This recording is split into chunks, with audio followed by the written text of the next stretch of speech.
This team needs a hard reset. This team needs a new philosophy. This team needs an entirely new defense. This team needs a new mindset. And hopefully, David Lee is the guy for the job.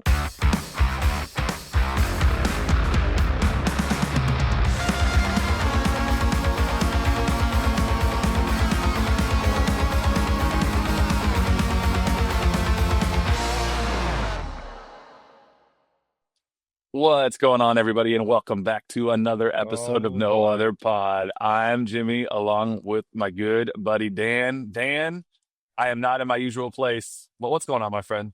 No, look at him. If anyone if anyone's watching on YouTube, the man looks like he should be giving a hurricane report or something. I'm Jimmy out here.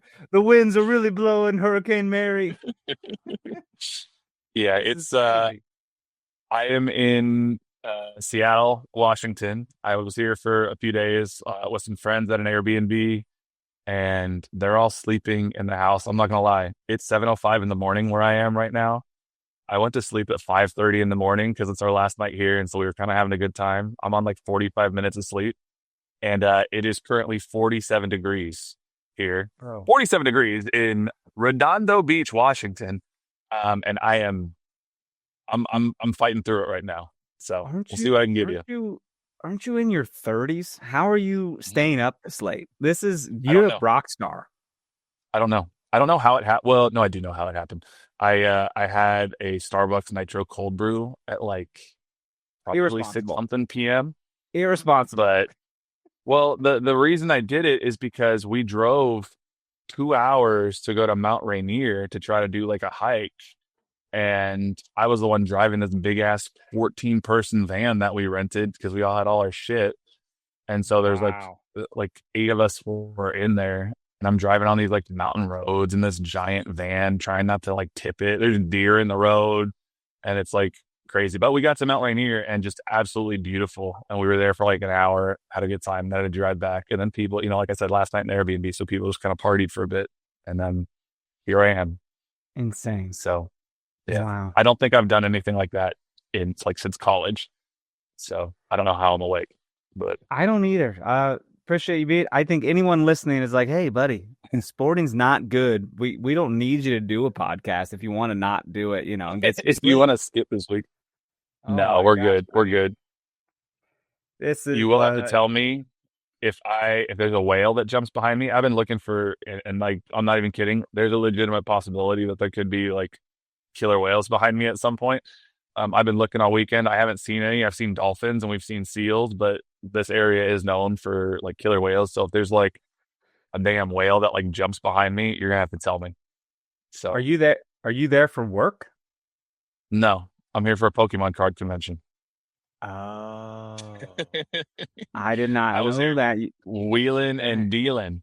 you buried the So, lead on that one. I was not aware. but Well, I will keep an eye hopefully out for whales. That's crazy. keep an eye out. Hopefully my internet is okay. I apologize if it cuts in and out because like I said, I'm outside of this Airbnb in a beach house, so we'll see. But yeah, Wow. man, it's been a less than fun week for sporting. I didn't I don't know why it didn't click. There's only one game left in the season. Like it's Yeah. crazy. Like it feels like there's part of me that feels like it was just yesterday that we were sitting in that cold, like -10-degree game against Inter Miami in February, and we have the whole season ahead of us.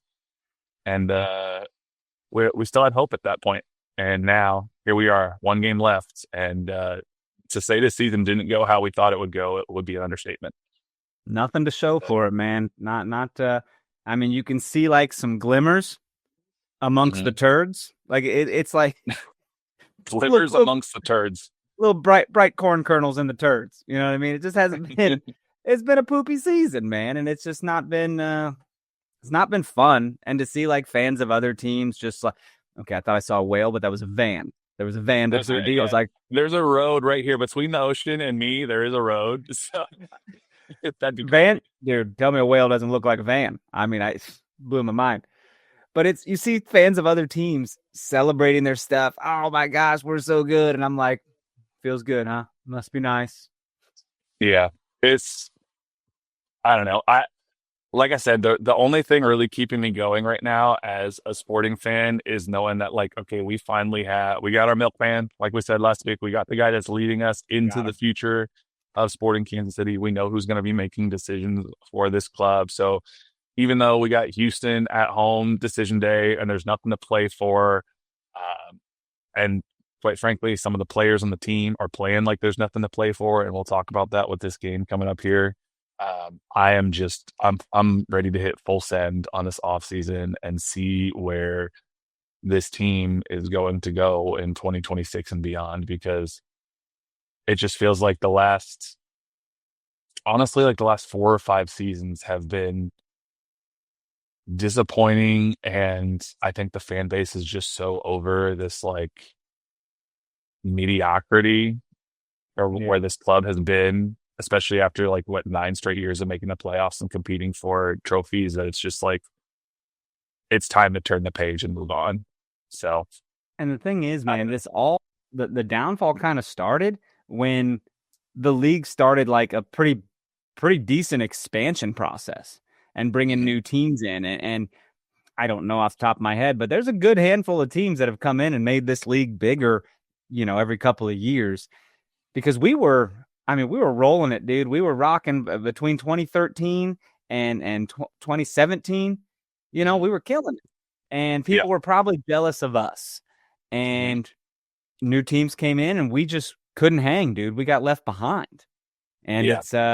it's a little rough. I will say it is weird to see people online blame Jake Reed for stuff. I'm like, I don't, he does not do any of this. So He has nothing to do with the soccer side of anything. And like no, he's yeah, president, but like he doesn't have literally like it is not within his purview to make technical staff decisions. It is not yeah, within his purview to have anything to do with like transfers. It is like anything that has to do with the product on the field is not Jake Reed in he's any just way. catching strays though, dude. People just Right. throwing his name out there, and it's like we need to have a conversation because this man, Right. like, I mean, I'm not saying he's a flawless man. We all have flaws, Sure. but like, if you're blaming him for success on the field, your hate is directed in the wrong direction. You're looking in the wrong direction. He's the business guy, and Sporting have made some, there's like you said, there's room to grow, but like they have credit where credit's due. They have listened to fan feedback, especially about game day experience, about trying to make it something better. And they're taking swings. They're trying. They got the new lights. They're looking at trying to make more events on the plaza out front before games. I think there's still lots of areas of opportunity. I think food and concession options are something that a lot of fans, ourselves included, have talked about as like probably the biggest area of opportunity for Sporting, in terms of game day experience. But Jake has nothing to do with the sporting side of things, like the actual like technical side of soccer. So misdirected ire. But I get, but I think it really just does come down to like you were saying, like it's been such a disappointing period of time after such a great stretch run where we were almost like a model club for so many people who are touring facilities and touring the stadium and all that, that fans are looking for answers. And it's been a long time since we've had answers. And that's why I'm so excited that we now have our guy to lead us into the future. Well, I can't So, remember. I can't remember being so excited for the beginning of a season before the previous season even ends. Like I'm right, so pumped for like this postseason off season process and right. preseason training camp and just seeing what's gonna happen. Like are we gonna get what am I trying to say? Are we gonna get what I'm trying to say? Are we gonna get excited for Or like, stuff? right. Well, I mean, with so much available roster turnover, and that doesn't mean that we're going to have 17 players gone and 17 new players or whatever, but it is possible. There is going to be a lot of turnover. So you're right. It is like this is the first time in years where it really feels like there is a possibility for Sporting Kansas City to turn a new leaf. This is a full organizational rebuild, and we've had like mini roster rebuilds over the course of like 2 or 3 seasons where you saw like a phasing out of some of the like older guys who had been here for a while, and now suddenly in 2025 it was like, oh yeah, there is no more Johnny Russell, there is no more Tim Melia, all of those guys had moved on. But this is it, man. It's a new Sporting Kansas City, and I hope they hit it out of the park, because sporting fans want to come back to those, mid 2010 heyday of when sporting was the talk of the league, especially for the size of the market that it is. And they have an opportunity to make some good progress toward it. So we'll see. Well, and here's the deal. However you feel about this year, which is probably pretty bad and pretty low, it's not going to get lower. Like the only way to go is up. And so that should make you feel pretty good about 2026. I for one, am excited. Yeah, for sure. It should be not, I'm not trying to be like, oh, rainbows and kittens and whatnot, but this should be like a relatively exciting time for sporting fans, because a lot of people got what they wanted. And now is the time to see if sporting can put their money where their mouth is and really rebuild this thing into something special. So, yeah, for sure. Before we take our first break and then talk about the game, calling all Chiefs fans, you could be on the field at the 50 inside GEHA Field for the official coin toss at a Chiefs home game this season. Visit chiefs.com/GEHA now. Enter to win a chance to be on the field for a once-in-a-lifetime view of the pregame coin toss. Plus, you can score other exclusive prizes. Enter for a chance to win at chiefs.com/GEHA. GEHA is the proud partner of the Kansas City Chiefs. Looking for tickets for your next event? Tickets for Less is your #1 source. Save big on every purchase when you use promo code KCSN at ticketsforless.com. Success in real estate takes more than vision. It takes the right financial partner. When someone takes something rundown and turns it into something great, that's called a comeback story, like Brain Group. They take distressed properties here in KC, completely rework them, and then turn them into valuable real estate. But that kind of work needs the right bank behind it. Enter Emprise Bank. They're not about cookie-cutter loans. They saw Brain Group's vision, backed them, and now they're making big moves in Kansas City real estate. Talk about your partner in possible. Emprise doesn't do one-size-fits-all financing. They invest in potential and back growth. Visit emprisebank.com/KC to learn more. Emprise Bank, member FDIC, equal housing lender. Chiefs Kingdom, I have got a question for you. What is your favorite touchdown? Well, for me, I can confidently say that my favorite touchdown, it's the next one, because with DraftKings Sportsbook, an official sports betting partner of the NFL, every touchdown could bring you closer to cashing in. From the first touchdown score to anytime touchdown props or the thrill of live in-game betting, every snap is loaded with opportunity. From spreads to money lines, same-game parlays, regular parlays, you want it, DraftKings has got it. Here's the best part. Bet just $5, and if your bet wins, you'll get $200 in bonus bets instantly. I use DraftKings Sportsbook, and you should too. Your team hitting pay dirt pays out to you. Download the DraftKings Sportsbook app now and use code KCSN. That's code KCSN to turn $5 into $200 in bonus bets if your bet wins. In partnership with DraftKings, the crown is yours. Gambling problem? Call 1-800-GAMBLER. In New York, call 877-8-HOPE-NY or text HOPE-NY 467-369. In Connecticut, help is available for problem gambling. Call 888-789-7777 or visit ccpg.org. Please play responsibly. On behalf of Boot Hill Casino and Resort in Kansas, fees may apply in Illinois. 21 plus age and eligibility varies by jurisdiction. Void in Ontario. Bet must win to receive reward. Minimum minus 500 odds required. Bonus bets expire 7 days after issuance. For additional terms and responsible gaming resources, see dkng.co/audio. So as you mentioned at the beginning here, one game left this week. One game left. And it's decision day, which would matter for a lot of teams on making the playoffs. But honestly, and looking at the standings, Eastern Conference is set. I mean, you have like some seeding changes could happen, but everyone who can't make the playoffs will not make the playoffs. But in the Western Conference, I mean, there are 4 games still at, 4 teams still at risk with Dallas, Salt Lake, Colorado, and San Jose. And we could still get a trophy, y'all. We could still get that wooden spoon. Bro, if we somehow end up with this wooden spoon, like, because LA, they have 2 games left, we only have 1. So if they make up 3 points on us in 2 games. And DC jumps ahead of us. Like, there are so many possibilities here because, we have a worse goal differential currently than Atlanta United. It's bad. This is bad. But we'll see. I'm going to be honest. I don't think we're going to win the wooden spoon if you win that. I don't think we're going to earn the wooden spoon. But it's not this weekend, is it? We're off this No, it's an international break right now. It's October 18th. But some teams still play with their game in hand. Yeah, because they got to make up, if there were games rescheduled or, for what reason. MLS always does this where it's like things get weird and then there's like 4 games 1 week to make up the games that they had to reschedule or they moved because other teams were in competitions that MLS wants them to focus on. So that's right. It's a very small amount of games this weekend. Okay. So we're off this week. Hey, we can't lose points this week. That's good. That's right.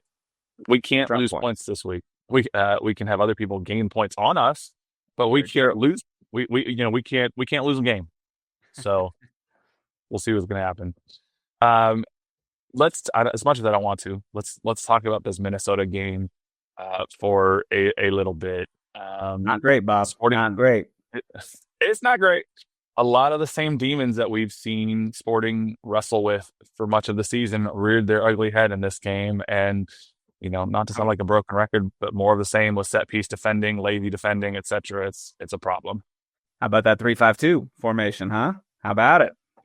3-5-2, trying something different again. And hey, credit to Kerry Zavagnin from that standpoint. I guess he knows it's a lost cause, so he's just like, he's throwing spaghetti at the wall. He's just seeing what can happen. Is it working? No, it's not. But no, you're right. Something. In any other day, any other game day, I would have been like, if we have a defense problem, don't you think we should do a 5-3-2? And have more defenders? But it doesn't matter. We are playing with house money here. Nothing matters anymore. So I do commend him for having a little fun. And, Jake and Ndenbe, they were playing sort of that wingback position, and they would fall back, and it kind of would turn into a 5-3-2, like when defending, but and then they would try to push them forward in the attack and really get some numbers going forward. Now, clearly it did not work.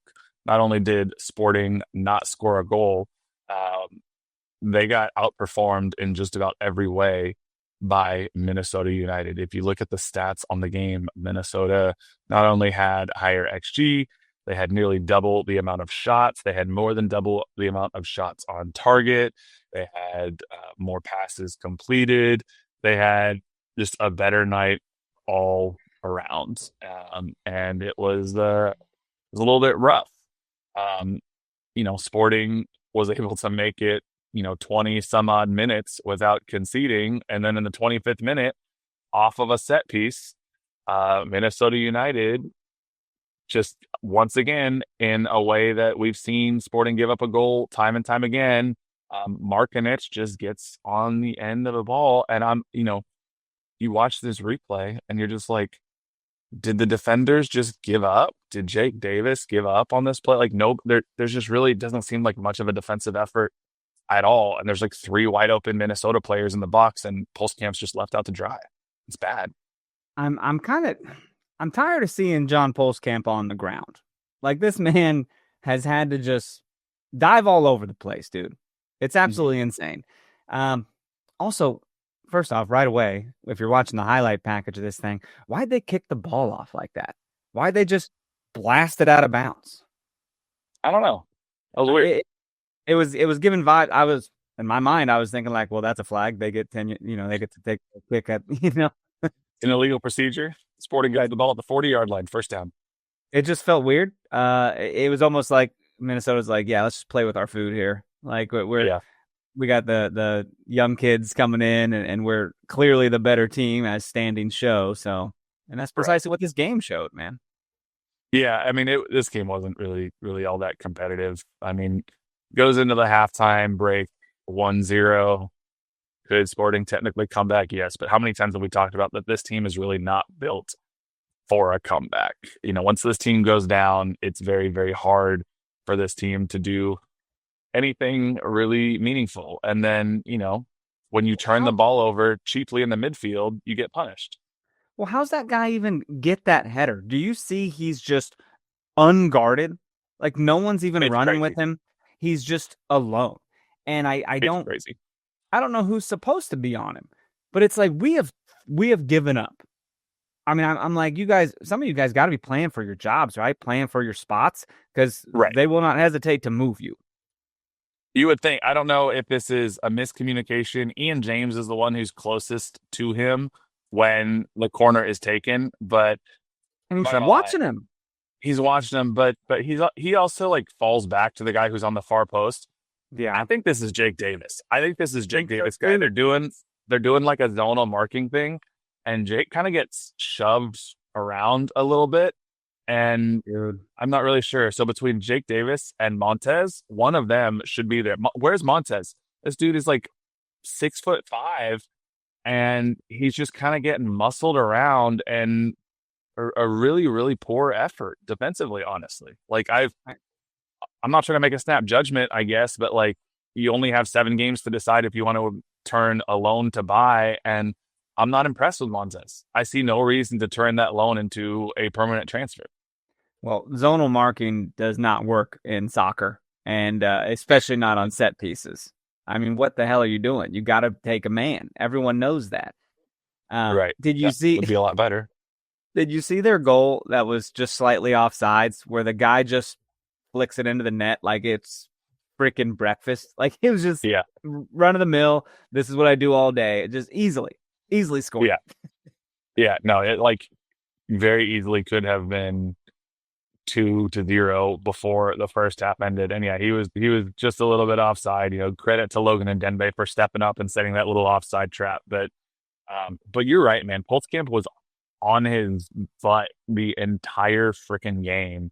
And even, this next goal in the second half, it's the 59th minute. Sporting turns the ball over super cheap in the midfield. Minnesota comes on them, steals the ball, and is able to just turn this, again, a poor defensive effort into Pulskamp trying to do something. He deflects the ball. He's flying all over the place. Nothing much he can do. And then Pereira just hits the deflected ball back home. It's 2-0. And if there was any help of Sporting coming back to earn a road point or to earn a point, that really put it all away there, because with 30 minutes left down 2, it wasn't going to happen. I'd be remiss if I didn't say there at least were some positives to look at. I mean, Mason Toy got on the end of a ball one time, kicked it right at the goalie. Goalie had good positioning. Another time, Jake Davis cleared a ball off the line. Pretty good defensive play on his part for getting back. We have flashy moments, but like it's not enough flashy moments. You know what I mean? No. And like, honestly, and this is probably more of a commentary on Sporting as an organization from a soccer standpoint than anything right now, but like Mason Toye might be like the most effective player that Sporting's had in the last like 6 weeks. How can you get rid of him? How can you say he shouldn't stay? Right. It's, he's that, we talked about this last week, but he's that MLS veteran who at least you don't have to question the effort, and he's always making off-ball runs. He's doing things to impact the game in a way. It's really he and Jovic. They've been the two that have been trying, but 2 forwards can't do it by themselves. When they're not getting service from the midfield, when you're turning the ball over cheaply in the midfield, when defenders are not putting in the effort they need to make the most basic, defensive plays on set pieces that they teach you in elementary and middle school. Like this is, I feel bad because my fear is that a player of like Jovic's caliber, even though we have him on a multi-year deal, like if I'm him, I need to see something from this new Sporting front office to show that like, is this team going to be competitive? Are we moving in the right direction this year? Because he's in his prime right now. He won MLS Cup with the LA Galaxy not a year ago. There have already been whispers from people like Andrew Wiebe of like, well, what if somebody wanted to buy a player of Jovic's caliber from Sporting Kansas City? And we've seen in soccer, players have a lot of power with where they want to go. So I hope we're able to keep a player like him. I know we have him under contract for a while, but players of his caliber don't want to stick around teams that are multiple years away in a rebuild. So this is a pretty huge crossroads moment for Sporting Kansas City to try to. It's a really unique opportunity having so much roster flexibility in a single offseason to really try to flip this on its head. But that's a good point. We'll so I'm gonna need some defenders that know how to defend headers. Because there's no reason that these small guys should be rising above our big center backs to get headers on goal. Right. And his third goal is another header. We had 2 headers scored on us in this game, which is just it just feels embarrassing. It makes us look small. Alan Montez, okay, man, you got height. What are you doing with it? Jump off the ground a little bit, muscle some guy off the ball. I don't get it. But we got some stuff to fix there.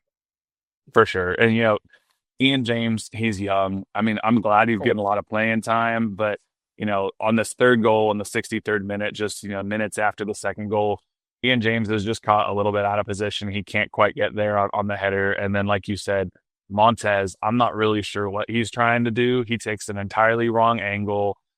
He's behind Markinich, or is it Markinich who heads it here? I don't know if it's Markinich. He's behind the Minnesota player who gets essentially a free header, and he is, ducking down damn near to the ground, parallel to the grass to try to. I don't even know what he's trying to do, but he doesn't use his size, and he's not trying to clear this ball very well, and it directly leads to a deflection that cycles back around, and then Markinich slams it home. And you can see the frustration and the emotion on John Pulskamp because, again, he gets there. He's doing everything he can, standing on his head. He lays on his face. It's bad. He is putting in, I just talked about Toy and Jovic, but you can't question Pulskamp's effort either. He's doing everything he can. Well, the guy almost scored on Montez right there. First, the first header was off the post, and that was Montez's guy. He was just late getting there. And then the second one was Ian James's guy with Montez kind of watching. And it's I'm just not sold on the aggressiveness of this defense, man. That's too easy. And every goal, Pulskamp is just lying on his face like a starfish. Just pissed. And I know he wants to create a viral moment and just yell at his players. He does, dude. But it's no, I'm not trying to be on the internet looking like an asshole, Yeah. I think the most telling quote from Kerry after this game is he was asked about the morale of the team and sort of where they are mentally. And I'm not going to read this whole quote because it's long, but it just starts by going, quote, I think it's as you would probably suspect. The guys are gutted because I think they put in a lot of hard work into the year. It's been a heavy year for everybody. And as we've come down the stretch, certainly in the last 6 to 8 games, the results haven't gone our way. And any season, no matter what it is, no matter what things are happening off the field, it's difficult when you suffer this many losses in a row. He goes on to say that he doesn't think they've given up. He doesn't think they've quitted. They want to finish strong. I'm not going to sit here and say I know exactly what's happening in that locker room. I am personally not seeing the level of effort that I would like to see from a number of players on the team on the field. And I think it's telling that he basically says without saying that, everybody is kind of done with the season. The morale sucks. And you can see that on the field every game over the last 2 months is that they knew they weren't going anywhere and they're ready to just be done. But it's everywhere from new players to even someone like Daniel Shallowy. Even a shot he takes, it's an easy roller to the goalkeeper. He's mishitting the ball with not enough power on it.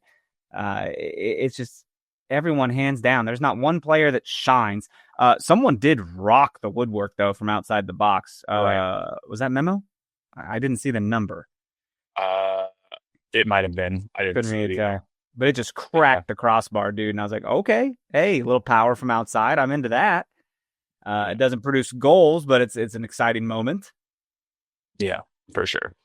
I do want to say, because I feel I've been particularly harsh on the team in this episode and in recent weeks. I get that these are people and they have emotions and they so I'm not trying to say anything about them personally or whatever. No, but definitely not. It's just it's just, we all have those times at our jobs when it's like things are going poorly and you just kind of want to go home and you're like, I just kind of want to be done with it. So I get it. It's just. And anyone's talking about you like, oh, Jimmy's just not good today. They're not saying Jimmy's a shitty person. You know what I mean? That's not what we're saying. No, not at all. It's just, I think fans for so many years now with this team have just sort of been like, okay, we got to get back to where we were. And it's this weird moment where I truly think that Sporting's headed in a good direction with their new hire of David Lee and this like new direction. It's really just sort of all based on faith right now that Sporting is going to start moving in the right direction, because talk is cheap. You got to put actions behind the words. So I'm hoping, and I want to believe, maybe call me, a naive optimist, but like I'm hoping that this will turn around and 2026 will be the start of something better for Sporting fans that we've been hoping for 5 years, but time will tell. So time will tell. And that's a good point, man, because there's nothing to show us right now that like, hey, this will get better. We know it will. We don't know that, but we can only think like, well, we hope it will. And we have to have that hope, because what else do you have? You want to sit around being negative and just not watch soccer? Like, that sounds awful. You got Casey Current, though, really crushing it. For sure. And like, there's one more game this year. There's one more game at Children's Mercy Park. And like, I feel like I go through this every year, especially over the last handful of years, where I'm like, this season kind of sucked. It was disappointing. I know it's not going to be a sellout, but for me, there still is something about walking into Children's Mercy Park to watch a soccer game in Kansas City that is special to me. Like, I still get happy walking into that stadium. So I'm going to be in that stadium one more time this year to watch a game that doesn't mean much for this club, knowing that it might be the last time we see a lot of these players. And I'm going to try to take that in, because it's going to be damn near, 4 or 5 months before we have the opportunity to watch another game in Children's Mercy Park with Sporting Kansas City on the field. So I'm still going to, try to savor every second of those final 90 minutes of the 2025 season. So for sure. Support these guys, man. They're out there playing for you. I mean, this is their job, but they, as someone who does stuff on the stage, it is a lot better when the audience is full than when it's half full. You know what I mean? It's a better energy for the performers. And in this sense, they're the performers, man. So I wish I could get out there. I have plans, but I hope everyone gets out there and supports the team that tried their damnedest to put on a show for you this year. Sure. I was going to read a couple of stats here. Mike Kuhn from KC Soccer Journal put up some stats from this season that aren't great, but a selection here. The loss was Sporting KC's 20th loss of the regular season, setting a new club record for most losses in a season that did not have a shootout involved, because MLS used to go straight to shootouts. Mm-hmm. 12 road losses are tied for the most in a single regular season, again, non-shootout. Sporting has allowed 70 goals in league play this year, setting a new club record, topping the 2019 season where they allowed 67, and there's still a game left. Most road goals allowed in a single season at 38. So, again, I think it just goes to show that this team needs a hard reset. This team needs a new philosophy. This team needs an entirely new defense. This team needs a new mindset, and hopefully David Lee is the guy for the job. I'm sure he's been working hard, many, many hours a day already. And it probably won't be terribly long after the season is done, after the Houston game is done in a couple weeks, where we know the fate of Kerry Zavagnin and Mike Burns, etc. And then we can really start moving toward 2026. Yeah, so for sure. Trying to ramp my own energy up to get excited for MLS playoffs. Like, I do want to try to follow those storylines and be able to talk about that on here, and kind of transform this into like a Sporting KC offseason / MLS playoffs podcast, For sure. Yeah. So we'll see how that goes. And like I said a couple of weeks ago, like, if you guys have things that you want to hear in the off season, if you have people you want us to interview, maybe we'll shoot our shot and we'll try to get David Lee on the podcast and see if we can get the new guy to talk about the direction of Sporting Kansas City. I don't know.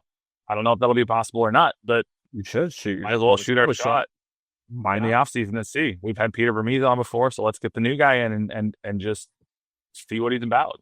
So Kerry came on, no problem. Kerry Zavagnin was more than happy to come on. And no matter, I want to say one more time too, like no matter what happens with Kerry Zavagnin in terms of like manager or not of Sporting Kansas City, I am so grateful for the amount of time he put into this club as an assistant coach, as interim, for coming on to our podcast and talking with us. Just literally could not be a nicer human, and was so gracious with his time and so willing to talk to us that I wish him nothing but the best, whether it's with Sporting or another You're club. like eulogizing him over here. Well, I mean, I kind of get the feeling that like he's not going to get the full-time job. So I feel you. it is what it is. I just like what's a bummer is when you genuinely like people and they're like good people, and then you see them go through, rough times. In sports is a business. It sucks. Like this is just how it is. But like not everybody in professional sports are decent people, and then you find people like Kerry who are genuinely decent people, and you want them to succeed and do well, whether it's with your club or not. So we'll see. Yeah. But is there anything else from Sporting Kansas City that you want to talk about this week? It's a quicker episode, partially because I'm freezing and I need coffee and I'm on 45 minutes of sleep, and also because Sporting didn't play all that well. But anything else you got? No, we got to get you to bed, man. This is Get me to bed. You saw the sun rise behind me if you're watching on YouTube right now. It's gotten progressively lighter, although it is pretty gorgeous. I got to say, this view's probably better than my typical office view. No, this is actually pretty dope. Like, if you weren't so tired and I didn't feel so bad for you, like, this is pretty cool. Yeah, it's cool. I'm very fortunate that I was able to come here on this trip, and we got this deck out here overlooking the water. It was pretty cool, yeah. and there were enough of us that split this that like it was just a good time with friends. So, and it was relatively affordable. So I had a good time. I'm grateful that I got to do it. But I didn't realize, had I known that it was happening, I would have planned better. But the Portland Timbers were playing the Seattle Sounders here at Lumen Field while I was here. I just had things scheduled, so I wasn't able to go. But that would have been crazy to go to a game at Lumen Field to watch the Cascadia rivalry, which is still probably the best rivalry in MLS. But no, that would have been fun, man. That's you dropped the ball on that one. That would have been cool. I did drop the ball on that one a little bit, and Seattle won 1-0. It was a crazy week in Seattle sports because the Mariners were playing in the playoffs. The Sounders were hosting the Timbers. Like, the town was kind of buzzing. It was cool. I'm sure. So that's awesome. But anyway, thank you all so much for listening and sticking with us. Like I said, let us know what you want us to do this offseason, what sort of content you want to hear, what sort of interviews you want to hear. Leave us that 5-star rating and review, and let us know that way who you want to hear us talk to. Make sure you follow us on social at NoOtherPod, at Dan Kooser, at JCMac03. You can shoot us an email, nootherpod@gmail.com, or you can check us out on YouTube, KCSN Soccer, or via the KC Sports Network app. But until next time, he's Dan, I'm Jimmy. We'll catch y'all later. See ya. Jimmy, look a whale.